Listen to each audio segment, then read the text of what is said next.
Лулашки парк е отворен простор. Тоа што жителите на Влаје го бараат од своите општински власти, веќе постои овде. Високи згради има во околината, а нови не се потребни.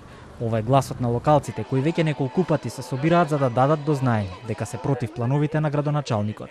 Се надеваат дека само на хартија ќе остане тоа против кое што се борат, а веќе е вцртано во предлог деталниот урбанистички план.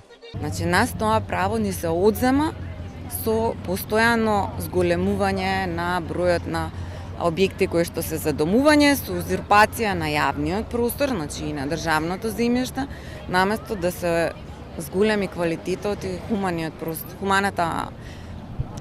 аспект на живењето на граѓаните. Исто така немаме дрвореди, еве сведоци сте, значи тука се стави бекатон, така и нефункционална фонтана, која што на никого ништо не му значи, а сега јас и вие вака се сунчаме на овие температури во мај.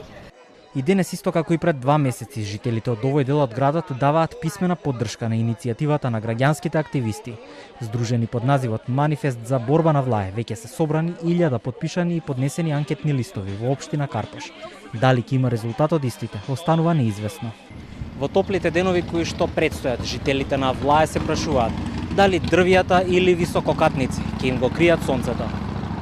Активистите обвинуваат дека целиот процес на поднесување анкетни листови наишол на обструкции од страна на Карпошовата администрација. Пред неколку месеци кога се роди идејата за демократско уривање на ДУП-от, општина Карпош излезе со соопштение дека во овој предлог план нема ништо спектакуларно или нешто што не постоело уште во претходните планови. Кога ги поднесувале нашите граѓани анкетните листови, голем дел од тие анкетни листови не сакале да им ги примат со образложение дека секој треба лично да ги донесе, тоа правило никаде не е пропишано, затоа што имаме возрастни граѓани кои што не може да дојдат. Потоа биле анализирани имињата на улиците, па биле враќани дека тие улици не припаѓаат на Влаје 2, според Законот за урбанистичко планирање секој има право да поднесе анкетен лист. Стручните служби на општината треба да дадат издржан одговор на секој граѓанин поединечно кој поднел анкетен лист. Потоа општинските комисии и Министерството за транспорт и врски треба да ги анализираат резултатите од анкетните прашалници. Потоа ќе се знае и подетално каква ќе биде иднината на предложениот урбанистички план.